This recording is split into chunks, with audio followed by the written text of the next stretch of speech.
Aujourd'hui, je suis allé visiter les égouts de Paris. Et derrière les beaux monuments, les larges avenues et les lieux touristiques, il existe un véritable réseau caché sous la ville. Les égouts jouent un rôle essentiel dans la vie quotidienne de tous les Parisiens. Et sans les égouts, la ville serait très rapidement envahie par les déchets et les eaux usées. C'est donc une bonne raison de s'y intéresser. Avant de commencer la vidéo et vous montrer un petit peu tout ce que j'ai vu dans les égouts, je vais vous expliquer un petit peu l'histoire des égouts de Paris. Donc pour bien comprendre les égouts de Paris, il faut d'abord remonter dans le temps.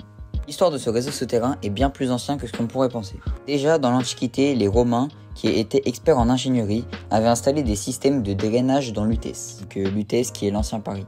Mais à l'époque, on était encore très loin des égouts actuels. Il faut attendre le Moyen-Âge pour voir les premiers égouts apparaître. Mais très honnêtement, ils étaient très rudimentaires et surtout insuffisants. La plupart des déchets et des eaux usées étaient rejetés dans la rue ou directement dans la Seine. D'ailleurs, il y a un truc de fou à savoir, jusqu'au XVIIIe siècle, la Seine était à la fois le principal fournisseur d'eau potable de la ville, mais aussi une sorte de géante décharge où tout le monde balançait ses saletés. Et résultat, du coup, l'eau devenait rapidement imprégnée de toutes sortes de bactéries et de maladies. Et c'est au 19e siècle, sous le baron Haussmann, préfet de la Seine, que va tout changer. Paris se modernise à cette époque avec ses grands boulevards, ses immeubles et son réseau d'égouts flambant neuf. Haussmann demande à un ingénieur, Eugène Belgrand, de concevoir un réseau d'égouts complet et ultra moderne pour l'époque. L'idée était de créer des tunnels souterrains assez grands pour qu'on puisse y accéder et y travailler, tout en évacuant les eaux usées de manière propre et efficace. Le système est d'ailleurs tellement bien pensé qu'il est encore utilisé aujourd'hui. En gros, c'est un tournant historique pour Paris. La ville devient plus propre, plus saine et surtout beaucoup moins dangereuse pour la santé des habitants.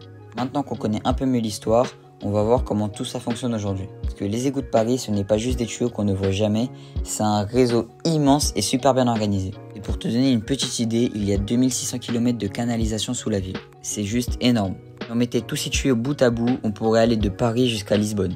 Et du coup, à quoi ça sert exactement ? Les égouts ont plusieurs missions importantes. D'abord, ils collectent les eaux usées. C'est-à-dire qu'à chaque fois que tu utilises les toilettes ou que tu te laves les mains, toute cette eau vendue est évacuée à travers un système de canalisation qui l'emmène dans les égouts. Ensuite, il y a les eaux pluviales. Donc quand il pleut à Paris, l'eau est aussi récupérée pour éviter les inondations dans la rue. Une fois que ces eaux sont collectées, elles sont envoyées dans une station d'épuration qui se trouve en dehors de la ville. Là, elles sont nettoyées, filtrées et traitées pour qu'elles ne contiennent plus de polluants avant d'être rejetées dans la Seine. Mais d'ailleurs, cette eau est si bien nettoyée qu'elle respecte les normes environnementales avant d'être envoyée dans la nature. Même si ça peut paraître dégoûtant au premier abord, c'est un système vraiment intelligent et efficace. Ce qui est impressionnant, c'est que ce réseau fonctionne quasiment tout seul. Il existe des systèmes de pompe et de gravité qui permettent à l'eau de circuler d'un bout à l'autre de la ville sans avoir besoin de beaucoup d'interventions humaines. Mais bien sûr, les égoutiers sont toujours là pour surveiller et entretenir tout ça. Les égouts, c'est comme tout, ça peut se boucher, se casser ou avoir des réparations. Donc ce musée, c'est une occasion unique de voir à quoi ressemblent les égouts de l'intérieur, de comprendre comment tout fonctionne et même d'apprendre plein de choses sur l'histoire de Paris et sur l'évolution de son système d'assainissement.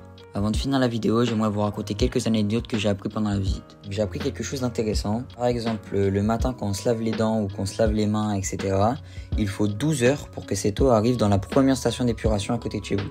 Et à Paris, la plus grande station d'épuration se trouve dans le nord de Paris. Aussi, quand il y a des gros orages et des grosses pluies, il y a plusieurs bassins qui se trouvent à plusieurs endroits de Paris. Donc quand il pleut trop et que les égouts sont trop remplis, ils font passer l'eau dans ces bassins-là pour remplir les bassins. Mais des fois, tous ces bassins sont remplis, il y a vraiment trop de pluie, etc. On doit déverser toute l'eau de la pluie dans la Seine. Donc des fois, quand il y a des grosses pluies, il peut y avoir l'équivalent de 600 piscines olympiques déversées dans la Seine. Mais bon, après s'être dit tout ça, quels sont les défis des égouts aujourd'hui ? Même si le réseau des égouts de Paris est très performant, il n'est pas sans défi.